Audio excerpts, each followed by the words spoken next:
लोकसभा निवडणूक 2024 विदर्भाच्या 10 जागांची प्रत्येक बातमी दिवसभर यूसीएन न्यूज वर। हमारे पास 76,000 टन विमान ईंधन का उत्पादन करने की क्षमता है, इसलिए वो दिन दूर नहीं जब दुनिया भर के विमान नागपुर में ईंधन भरेंगे। यह बयान दिया है केंद्रीय मंत्री नितिन गडकरी ने। गडकरी भंडारा गोंदिया लोकसभा क्षेत्र में महायुति के उम्मीदवार सुनील मेंढे के प्रचार के लिए भंडारा पहुंचे थे। इस दौरान उन्होंने यह बात कही। मी खोटं नाही बोलत, माझ्यामध्ये हिम्मत आहे। 1 लाख लोकांमध्ये एखादं गोष्ट ज्याने अडचण होईल तरी मी बोलतो, हे होत नाही, हे काम करत नाही, चिंता नाही करत।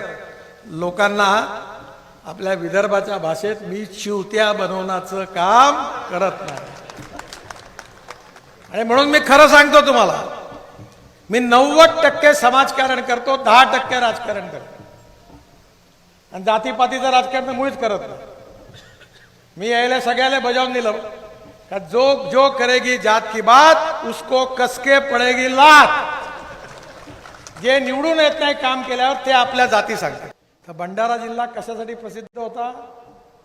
सगळ्यात जास्त बोगस शाळा महाराष्ट्रात कुठे होत्या? तर भंडारा जिल्ह्यात होत्या। आणि मी काढलं ते प्रकरण बाहेर। इंदिरा गांधी जिंदाबाद, राजीव गांधी जिंदाबाद, मेरा भारत महान और मुझे कम से कम 2 देशी दारू का दुकान। नाहीतर प्राथमिक शाळा, डीएड कॉलेज, बीएड कॉलेज आणि शिक्षकाचा अर्धा पगार तुम्ही, अर्धा पगार आम्ही आणि काँग्रेसची रोजगार हमी आणि खुश। आणि पुन्हा आले का नाटक कंपनी बाबासाहेब आंबेडकर, महात्मा फुले, शाहू महाराजांच्या महाराष्ट्रामध्ये। अरे का समजून घ्या सत्य काय आहे। आपल्याला नेता आपला भविष्य बदलवणारा पाहिजे।